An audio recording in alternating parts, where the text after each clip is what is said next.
दोस्तों, आज की कहानी मेरी बाकी कहानियों से बिल्कुल ही अलग है क्योंकि आज तक आप मेरे चैनल पर ज़्यादातर लव स्टोरी, पारिवारिक कहानियाँ या फिर शिक्षाप्रद कहानियाँ सुनते आए हैं। लेकिन आज जो कहानी मैं आपको सुनाने जा रही हूँ वह एक सच्ची घटना पर आधारित है। एक ऐसी सच्ची घटना जिसे कहानी में लिखते हुए मेरे खुद के भी रोंगटे खड़े हो गए। और मैं चाहती हूँ कि आप लोग ये कहानी एक बार अंत तक जरूर सुने क्योंकि भले ही ये कहानी एक सच्ची घटना पर आधारित है, लेकिन आज हम सबको इस कहानी से बहुत बड़ी सीख मिलने वाली है। आज जो सच्ची घटना मैं अपनी कहानी के माध्यम से आप सबको सुनाने जा रही हूँ, ये घटना आज से 6 साल पहले 4 दोस्तों के साथ घटी थी। इन 4 दोस्तों में 3 लड़के थे, राज, मोहित और रमन, और एक ही लड़की थी, रुचि।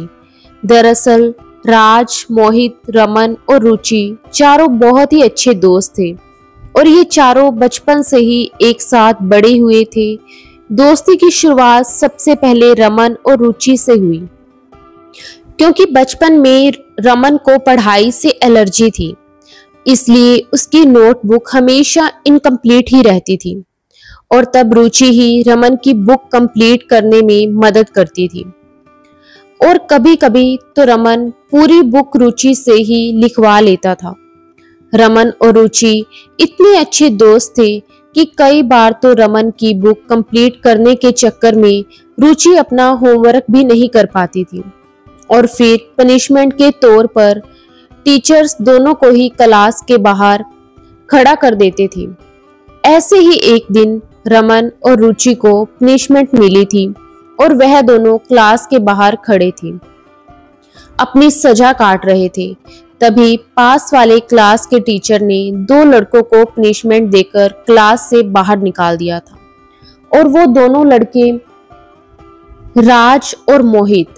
उस दिन राज और मोहित की रमन और रुचि के साथ दोस्ती हो गई और फिर तो वो चारों इतने पक्के दोस्त बन गए थे कि जहां भी जाते थे साथ साथ ही रहते थे। उनकी इतनी पक्की दोस्ती देखकर शायद भगवान को भी उन पर दया आ गई और अगले साल चारों के चारों एक ही क्लास के स्टूडेंट बन गए थे और फिर तो वो चारों क्लास की सबसे लास्ट वाली सीट पर एक साथ ही बैठते थे और खूब मस्ती धमाल करते थे।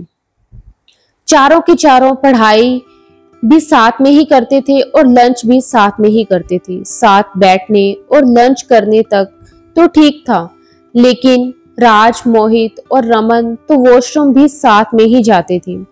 हंसना, रोना, लड़ना झगड़ना, बात बात पर तकरार करना और फिर एक दूसरे को मनाना, इन सब बातों में छुपा हुआ प्यार ही चारों की दोस्ती को और भी मजबूत बना देता था। और इनकी बचपन की दोस्ती हद तो तब पार कर जाती थी जब इसमें से किसी एक की तबीयत खराब हो जाती तो उसकी फिक्र में बाकी 3 भी बीमार पड़ जाते थे।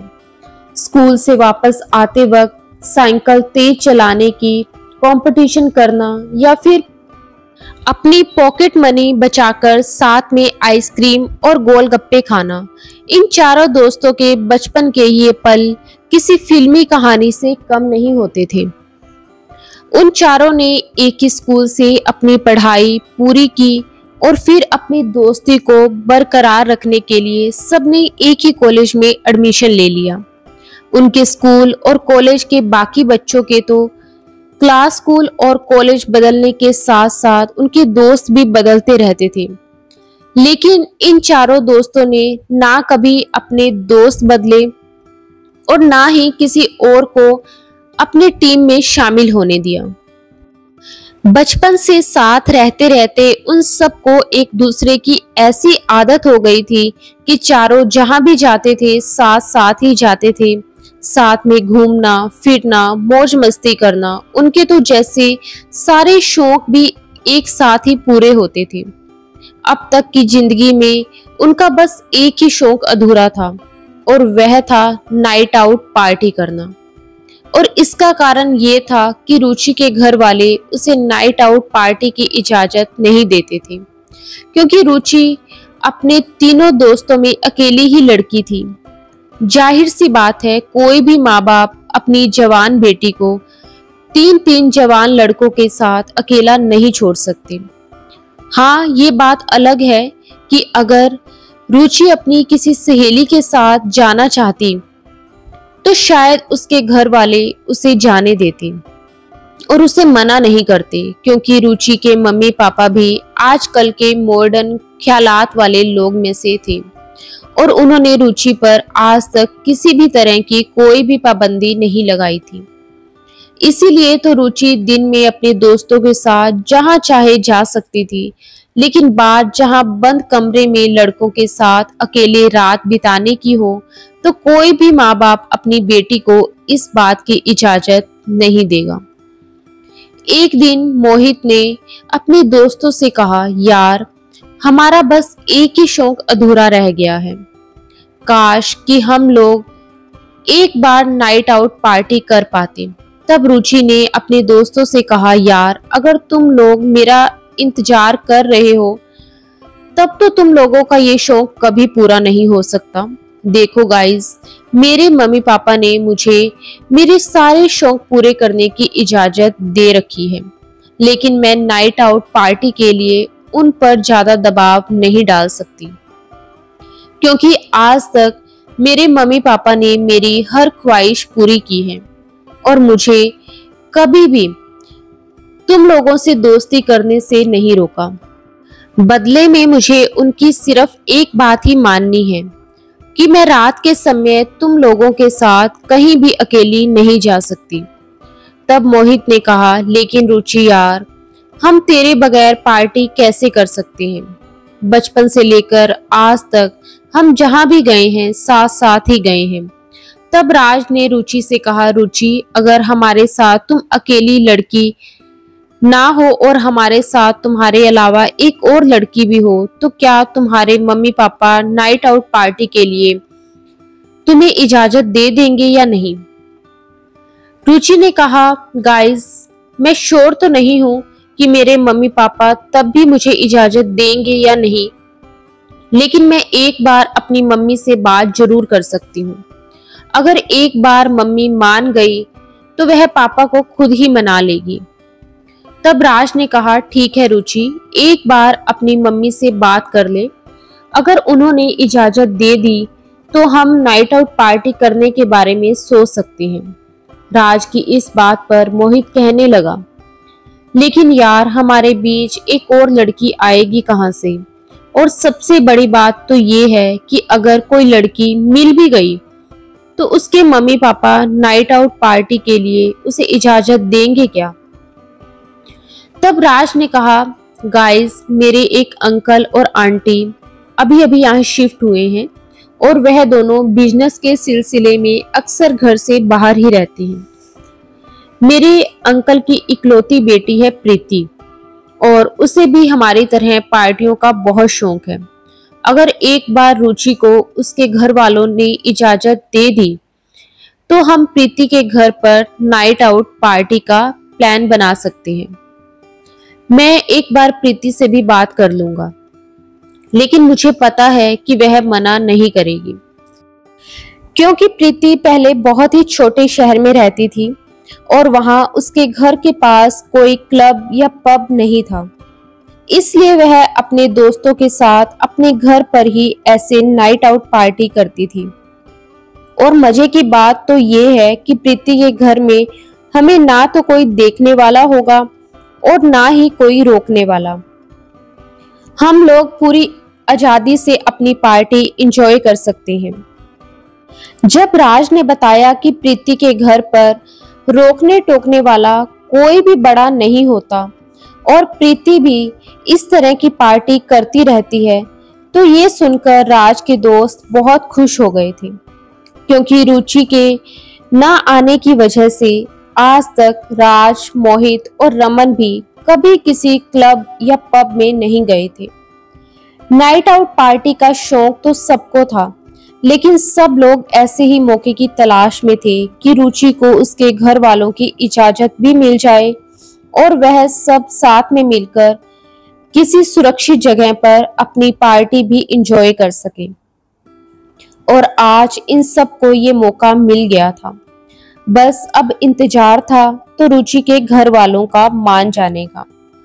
नाइट आउट पार्टी करने मिलेगी ये सुनकर मोहित और रमन तो इतने एक्साइटेड हो गए थे कि उन्होंने राज से कहा, भाई तू प्रीति से आज ही बात कर ले।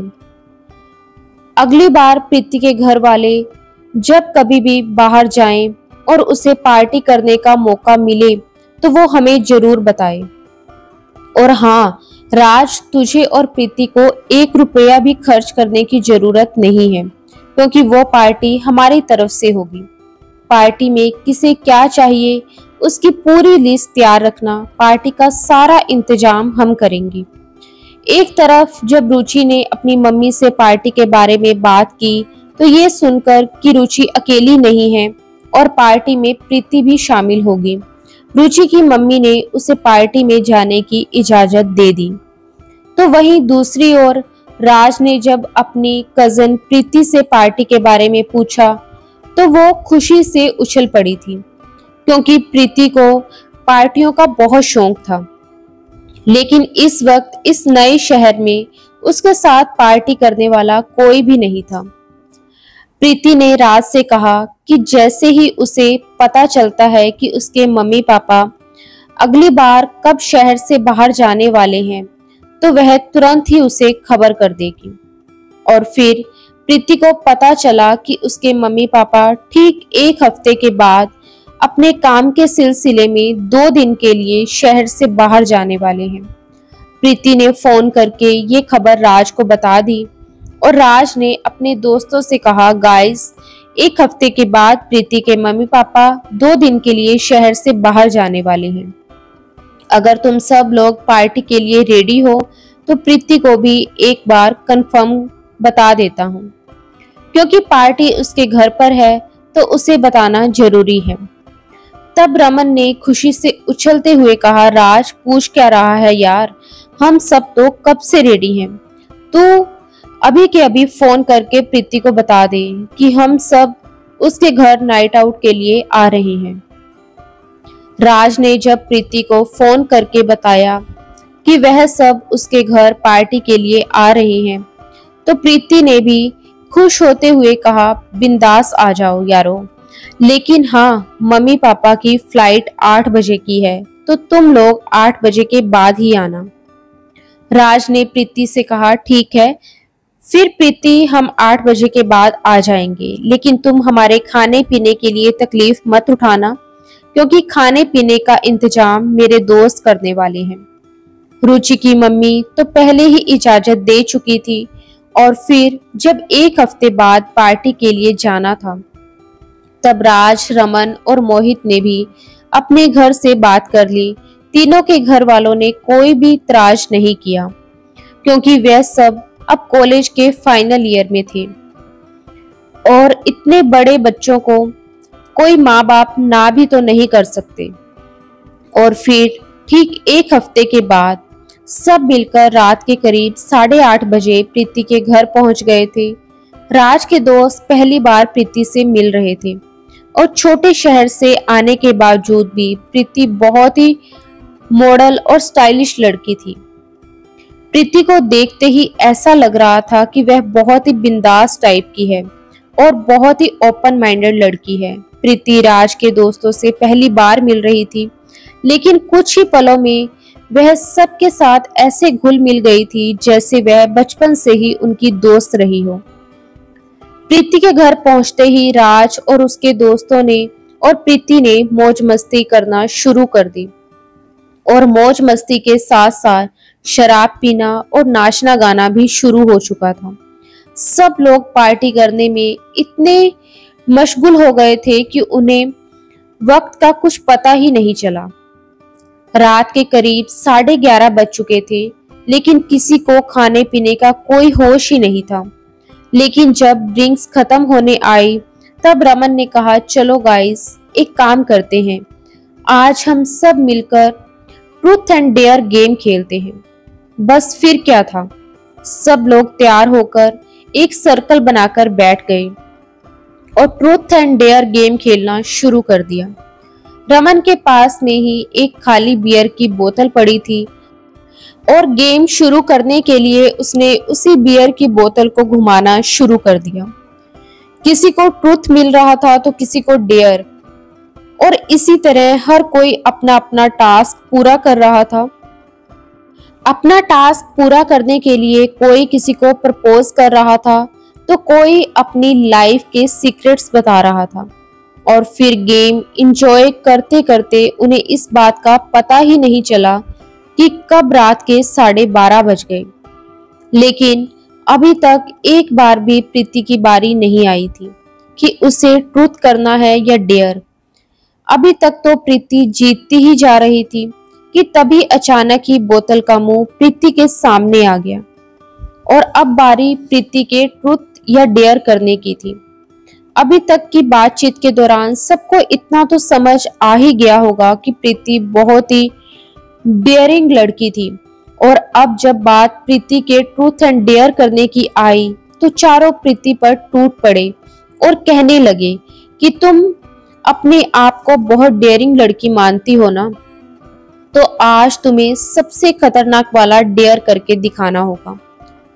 तुम करने के लिए तैयार हो ना या नहीं? प्रीति की डेयरिंग पर कोई सवाल उठाए और प्रीति चुपचाप सुन ले, ऐसा तो कभी हो ही नहीं सकता था। प्रीति ने भी बोल दिया कि मैं किसी भी चीज से नहीं डरती, तुम लोगों को ट्रूथ या डेयर जो भी देना है दे दो, मैं अपना टास्क कंप्लीट करके ही दिखाऊंगी। प्रीति के इतना कहते ही रमन ने प्रीति से कहा कि अगर तुम में इतनी ही हिम्मत है तो तुम्हारे घर से थोड़ा आगे ही एक कब्रिस्तान है, उस कब्रिस्तान में चली जाओ। कब्रिस्तान में जाते वक्त तुम्हें अपने एक हाथ में एक छोटा सा आईना रखना होगा और दूसरे हाथ में एक मोमबत्ती रखनी होगी, और फिर कब्रिस्तान में जाकर एक कब्र के पास खड़ी होकर आईने में देखते हुए 3 बार ब्लडी मैरी बोल के दिखाना होगा। रमन जिस कब्रिस्तान की बात कर रहा था वो एक ईसाई कब्रिस्तान था। रमन की बात सुनते ही प्रीति के कजन राज ने तुरंत ही कहा, रमन यार ये करना ठीक नहीं होगा यार, मैं मानता हूँ कि डेयर देना गेम का एक पार्ट है, लेकिन हमें ऐसा कुछ भी नहीं करना चाहिए जिससे किसी की भावनाओं को ठेस पहुंचे, और हमें ऐसा भी कुछ नहीं करना चाहिए जिससे कि हम किसी भी अनहोनी को या फिर किसी भी अनजानी ताकत को अपने पास बुला ले। ये सुनकर प्रीति ने कहा, अरे नहीं नहीं राज, तुम इतना टेंशन मत लो, मुझे इन सब चीजों में बिल्कुल भी डर नहीं लगता, बल्कि मैं तो ये काम आधी रात को भी करने के लिए तैयार हूँ। प्रीति इस समय बहुत ही नशे में थी और डरी हुई तो बिल्कुल भी नहीं थी। प्रीति ने अपनी कलाई पर बंधी हुई घड़ी में देखा और कहा, ठीक है, फिर अभी तो सिर्फ 12:30 ही बजे हैं। हम लोग एक काम करते हैं, रात के 1:30 बजे हम सब आगे वाले कब्रिस्तान में चलते हैं। तुम सब लोग बाहर की तरफ ही खड़े रहना, क्योंकि बाहर से अंदर का नजारा साफ साफ दिखाई देता है।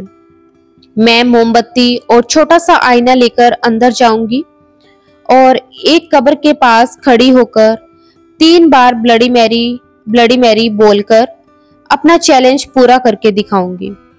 और फिर प्रीति ने रमन की तरफ खुन्नस से देखते हुए कहा, फिर पता चल जाएगा कि किस में कितना दम है। 1:30 बजने में 1 और घंटा बाकी था। तब तक सबने टाइम पास करने के लिए जो भी खाना बचा था वो खा लिया, और थोड़ी बहुत बियर भी बची थी वो भी खत्म कर दी। यूं ही टाइम पास करते करते रात का 1:30 बजने को आया था। तब राज को ऐसा लगा कि शायद प्रीति के दिमाग से डेयर वाली बात निकल गई है। यही सोचते हुए राज ने सुकून की सांस ली कि चलो अच्छा ही हुआ कि प्रीति इस बात को भूल गई है। तो वही प्रीति को ऐसा लगा कि शायद राज के दोस्त डेयर वाली बात भूल गए हैं, इसलिए 1:30 बजते ही प्रीति कहने लगी, आप लोग भूल गए हैं क्या कि मुझे अपना टास्क पूरा करना है। मैं इतनी आसानी से हार मानने वालों में से नहीं हूँ। चलो जल्दी से चलते हैं कब्रिस्तान में। जब सब लोग उठकर जाने लगे तब रुचि ने प्रीति से कहा, एक बार फिर से सोच लो प्रीति, अगर तुम्हें ये डेयर नहीं करना है तो मत करो, कोई फर्क नहीं पड़ता यार। ये तो एक गेम था जो अब खत्म हो चुका है, और वैसे भी अब तो हमारी पार्टी भी लगभग खत्म हो चुकी है, तो अब ये सब करने का क्या मतलब। लेकिन पता नहीं प्रीति के सर पर टास्क कंप्लीट करने का कौन सा भूत सवार था, और शायद इसे ही कहते हैं विनाश काले विपरीत बुद्धि। सब लोग घर से बाहर निकले और प्रीति ने एक छोटा सा आईना उठाया और साथ ही एक अच्छी सी बड़े वाली मोमबत्ती उठाई, और फिर सब लोग कब्रिस्तान की ओर चल दिए। वह कब्रिस्तान प्रीति के घर से लगभग 300 से 350 मीटर की दूरी पर था, और सब लोग उस सुनसान इलाके से होते हुए कब्रिस्तान में पहुंच गए। जब वह लोग वहां पहुंचे तो कब्रिस्तान की देखभाल करने के लिए वहां कोई भी नहीं था। प्रीति और राज को ये अच्छी तरह से पता था कि वहां पर उस कब्रिस्तान की देखभाल करने वाला कोई भी नहीं होता है। लेकिन क्यों नहीं होता है, इसकी वजह आज तक कोई नहीं जान पाया था। सबको बस इतना ही पता था कि उस कब्रिस्तान के बाहर कोई भी नहीं होता है। प्रीति ने सबको बाहर रुकने के लिए कहा और खुद मोमबत्ती और आईना लेकर कब्रिस्तान के अंदर चली गई। बाहर से पास की 2-3 कब्रें साफ साफ दिखाई दे रही थी, इसलिए प्रीति ने उन 2-3 कब्रों के बीच में खड़ी होकर अपनी मोमबत्ती जलाई और आईने में देखकर 3 बार ब्लडी मैरी बोलकर अपना टास्क कंप्लीट किया। और फिर जब प्रीति का टास्क कंप्लीट हो गया तो उसने खुद ही मोमबत्ती बुझा दी और पास ही एक कब्र पर फेंक दी, और फिर अपने दोस्तों के पास लौटकर कहने लगी, देखा गाइस, कुछ भी नहीं हुआ ना मुझे, तुम लोग बिना वजह से डरते रहते हो, चलो अब घर चलते हैं। और फिर सब लोग खुशी खुशी प्रीति के घर की ओर निकल पड़े। लेकिन रास्ते में सब यही सोच रहे थे कि क्या सच में ब्लडी मैरी जैसी कोई भी चीज नहीं होती है, क्योंकि प्रीति ने तो कितनी आसानी से अपना टास्क कंप्लीट कर लिया। सच में यार, ये लड़की बहुत हिम्मत वाली है। हर किसी के दिमाग में ऐसी ही बातें चल रही थी कि तभी कुछ देर में ही वह सब वापस प्रीति के घर पहुंच गए। प्रीति का बेडरूम अच्छा खासा बड़ा था, इसलिए प्रीति और राज ने प्रीति के बेडरूम में ही सबके लिए गद्दे बिछा दिए और फिर सब एक दूसरे के पास ही अपने अपने गद्दे पर सो गए। रात के 2:30 बजे यानी कि कब्रिस्तान से टास्क कंप्लीट होने के ठीक 1 घंटे के बाद अचानक से कोई प्रीति के वॉशरूम का दरवाजा खटखटाने लगा। प्रीति पहले तो थोड़ा सा घबरा गई, लेकिन उसने इतनी ज्यादा पी रखी थी कि उसने नशे की हालत में ही अपनी आंखें खोली और बड़बड़ाने लगी कि गाइस, क्यों मस्ती कर रहे हो यार, मुझे नींद आ रही है और आज तो कुछ ज्यादा ही चढ़ गई है, प्लीज मुझे सोने दो और खुद भी सो जाओ।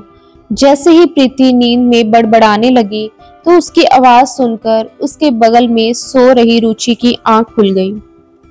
रुचि ने ज्यादा नहीं पी थी, इसलिए उसे बाकियों के जितनी नहीं चढ़ी थी। रुचि ने उठकर देखा तो पता चला कि सब के सब तो अपनी अपनी जगह पर ही सो रहे हैं, तो फिर वॉशरूम में कौन हो सकता है। रुचि ने प्रीति से कहा, यार प्रीति, हम तो सब के सब यही हैं, तो फिर वॉशरूम का दरवाजा कौन खटखटा रहा है। रुचि की ये बात सुनते ही प्रीति ने जितनी शराब पी रखी थी सारी की सारी एक ही बार में उतर गई। अभी तो रुचि और प्रीति आपस में इस बारे में बात कर ही रहे थे कि तभी अचानक एक बार फिर से आवाज आई, लेकिन इस बार आवाज इतनी तेज थी कि इस आवाज से तीनों लड़कों की भी नींद खुल गई। सबके सब ये सोचकर घबरा गए थे कि आखिर वॉशरूम में कोई तो है, लेकिन वह कौन है, क्योंकि घर तो अंदर से बंद था और घर में तो वह सब पार्टी कर रहे थे। घर के अंदर आने के लिए मेन गेट के अलावा और कोई दूसरा रास्ता भी नहीं था और ना ही बाहर से वॉशरूम में जाने के लिए ऐसी कोई खिड़की थी। तो फिर ये आवाज कैसी आ सकती थी? बड़ी मुश्किल से प्रीति ने हिम्मत जुटाई और उठकर वॉशरूम के पास चली गई। दरवाजा अभी भी लगातार नॉक हो रहा था, इसलिए प्रीति दरवाजे के पास गई और पूछने लगी, कौन है अंदर? अंदर से प्रीति की मम्मी की आवाज आई, प्रीति मैं आ गई हूँ बेटा, दरवाजा खोलो। अब तो सबका दिमाग चकराने लगा और सब के सब बहुत डर गए थे कि ये कैसे पॉसिबल हो सकता है कि प्रीति के मम्मी पापा तो 2 दिन के लिए दूसरे शहर गए हुए थे और घर का दरवाजा तो अंदर से बंद था। तो फिर प्रीति की मम्मी अपने आप वॉशरूम में कैसे प्रकट हो गई? सबके दिमाग ने काम करना बंद कर दिया था या शायद वो सब अभी भी नशे में ही थे। तभी प्रीति ने कहा, मम्मी आप वॉशरूम में कैसे आ गए? वॉशरूम के अंदर से प्रीति की मम्मी ने कहा, बेटा एक बार दरवाजा तो खोल दे, मैं बाहर आके तुझे सब कुछ बताती हूँ। प्रीति को देखकर ऐसा लग रहा था जैसे किसी ने उसे अपने वश में कर लिया हो। प्रीति अभी तो दरवाजा खोलने ही वाली थी कि तभी राज ने अचानक ही आकर उसे रोक लिया और कहने लगा, प्रीति तुम पागल हो गई हो क्या? ये तो समझ आता है कि प्रीति कि ये आवाज तुम्हारी माँ की है, लेकिन तुम जरा ये भी तो सोचो कि तुम्हारी माँ कभी भी तुमसे हिंदी में बात नहीं करती, वह तो हमेशा तुमसे मराठी में ही बात करती है। तो फिर आज वह अचानक ही तुमसे हिंदी में बात क्यों करेगी? और फिर ये भी तो सोचने वाली बात है कि वह सीधे वॉशरूम में कैसे जाएगी। प्रीति ने कहा, हाँ यार राज, ये तो मैंने सोचा ही नहीं, क्योंकि घर का मेन दरवाजा तो तब से अंदर से बंद है जब से तुम लोग घर में आए हो। उसके बाद तो किसी ने घर का मेन दरवाजा खोला ही नहीं है। अब जब सब लोग एक दूसरे से इसी बारे में बात कर रहे थे, तब वॉशरूम के अंदर से आवाजें आनी बंद हो गई थी। तभी मोहित ने हिम्मत जुटाते हुए कहा, लेकिन फिर भी यार एक बार दरवाजा खोलकर देखें तो सही कि अंदर कोई है या नहीं। हम में से कोई भी अंदर नहीं जाएगा, सिर्फ बाहर से ही एक बार चेक कर लेते हैं। ऐसे भी तो हो सकता है कि हम लोग नशे की हालत में घर का मेन दरवाजा खुला ही छोड़कर सो गए होंगे और फिर जब हम सो रहे होंगे तब प्रीति की मम्मी वापस आ गई हो और वॉशरूम यूज करने के लिए अंदर चली गई हो। हम लोग तो सो रहे थे, इसीलिए हमें क्या पता कि हकीकत क्या है। मुझे लगता है कि हमें एक बार दरवाजा खोलकर देख लेना चाहिए कि कहीं फिर ऐसा ना हो कि ऐसे में हमसे ही कुछ गड़बड़ हो जाए।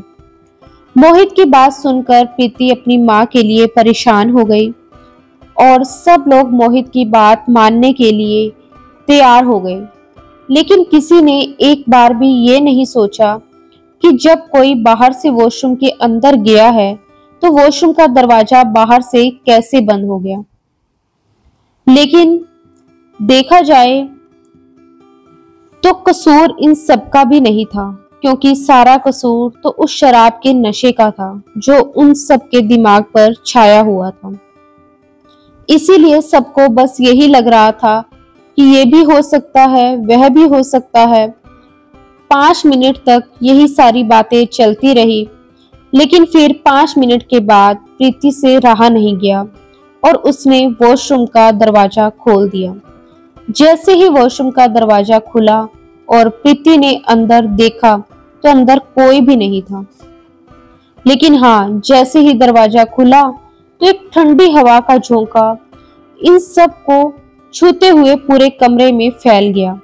सब लोग हैरत से एक दूसरे की ओर देखने लगे और कहने लगे, यार ये वॉशरूम से इतनी ठंडी हवा कहाँ से आई। तब राज ने कहा, खैर जो भी है प्रीति, अब वॉशरूम बंद कर दो, अब वापस सो जाते हैं। मुझे लगता है कि शायद ये हमारा भ्रम ही था या फिर हमने आज कुछ ज्यादा ही पी रखी है, इतना कहकर सब लोग फिर से सोने चले गए, लेकिन किसी को भी नींद नहीं आ रही थी क्योंकि सब लोग बहुत ही ज्यादा घबराए हुए थे। और ऐसी घबराहट में अगर एक बार नींद टूट जाए तो फिर आसानी से वापस नहीं आती। अभी तो सबको लेटे हुए करीब आधा घंटा ही हुआ था कि तभी प्रीति अचानक से उठकर बैठ गई और कहने लगी, गाइस मुझे वॉशरूम जाना है, मैं जाऊं क्या? बाकी सब लोग भी जाग ही रहे थे तो उन्होंने प्रीति से कहा, यार प्रीति, अभी अभी तो वॉशरूम में इतनी खतरनाक घटना हुई है जिसकी वजह से हम लोग सो भी नहीं पा रहे हैं और तुम वॉशरूम जाने की बात कर रही हो, मत जाओ यार। तब प्रीति ने कहा, यार मैं और ज्यादा नहीं रोक सकती, रात को इतनी पी रखी है कि मुझे जाना ही होगा, अगर मैं नहीं जाऊंगी तो गड़बड़ हो जाएगी। मोहित ने कहा, यार प्रीति, घर में कहीं कोई और वॉशरूम नहीं है क्या? तब प्रीति ने कहा, नहीं ना यार, मेरे घर में सिर्फ एक ही वॉशरूम है। ये सुनकर रुचि ने कहा, ठीक है यार, अगर इतनी ही इमरजेंसी है तो तू चली जा, वैसे भी हम सब तो बाहर बैठे ही हैं, अगर कुछ भी प्रॉब्लम हो तो तुरंत ही हमें आवाज लगा देना।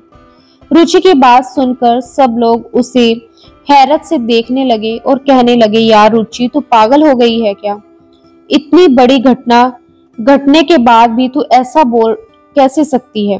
तब रुचि ने कहा, तो अब हम लोग कर भी क्या सकते हैं?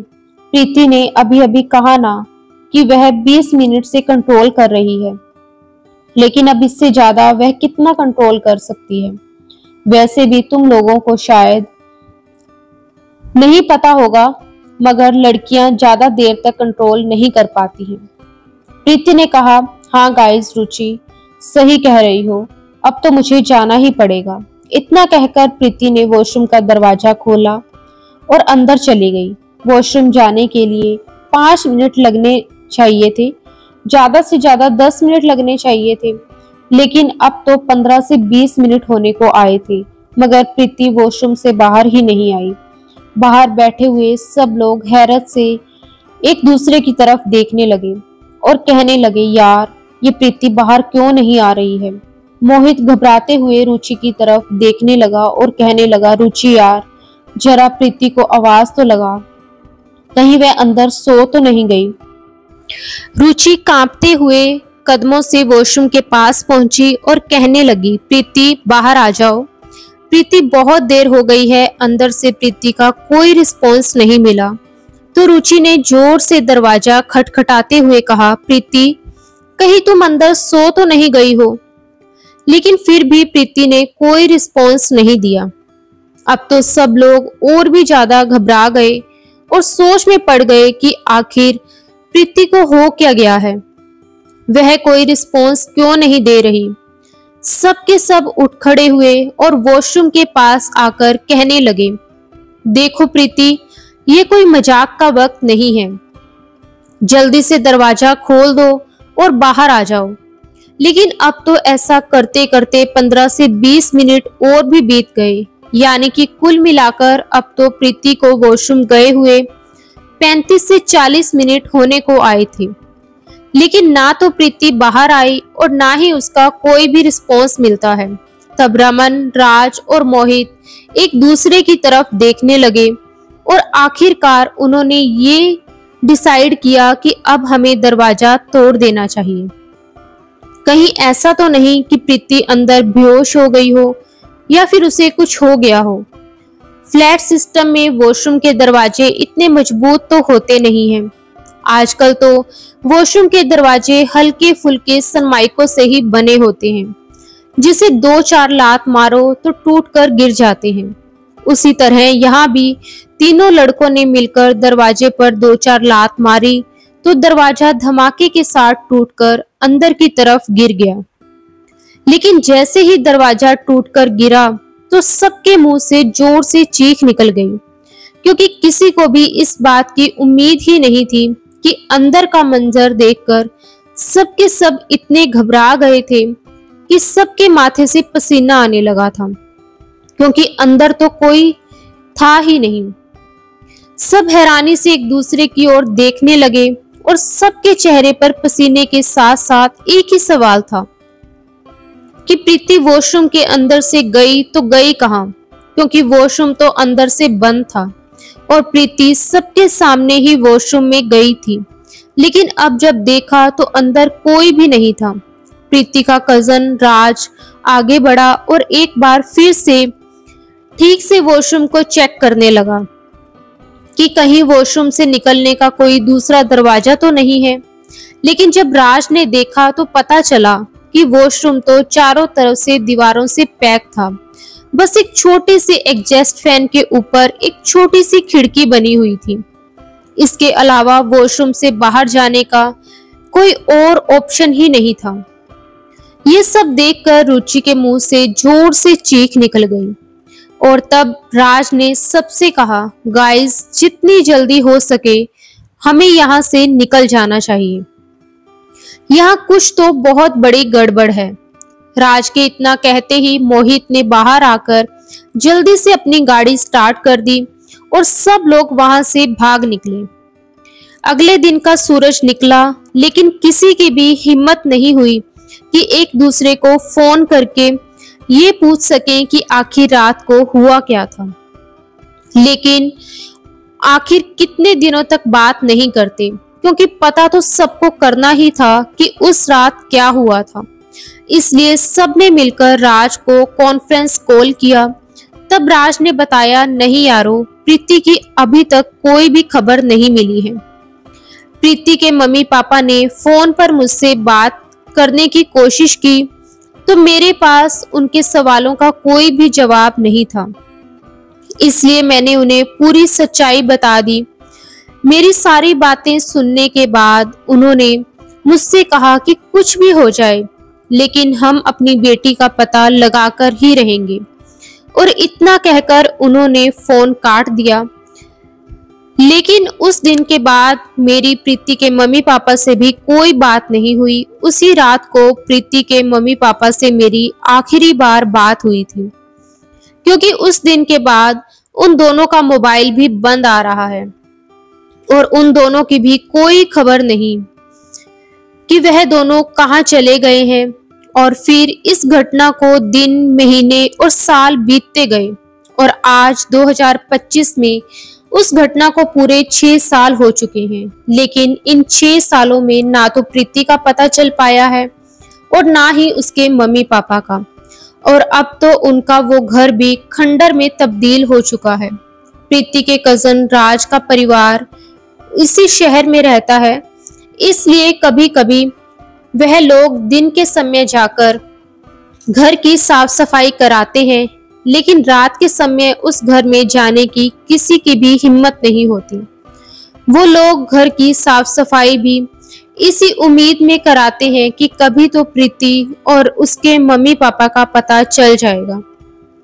लेकिन आज तक उनका नामो निशान नहीं मिला और इस घटना की जानकारी देने वाला और कोई नहीं बल्कि खुद राज है,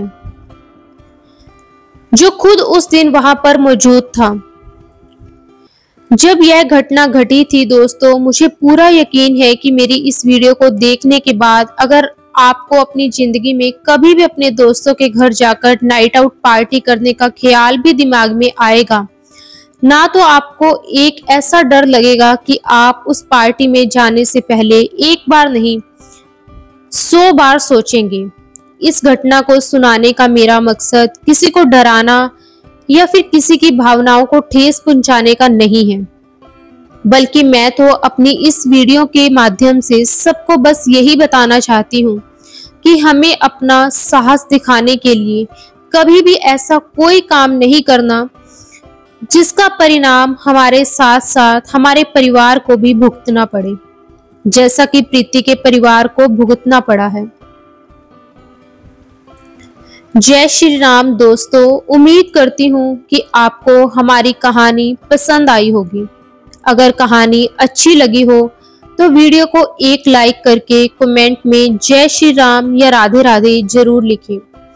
अगर आप चैनल पर नए हैं और अभी तक आपने चैनल को सब्सक्राइब नहीं किया है तो जल्दी से चैनल को सब्सक्राइब कर लीजिए और बेल नोटिफिकेशन को भी ऑन कर लें ताकि आपको हमारी कहानी का अपडेट सबसे पहले मिलता रहे। कहानी को अंत तक पढ़ने के लिए आपका बहुत बहुत धन्यवाद। राधे राधे दोस्तों।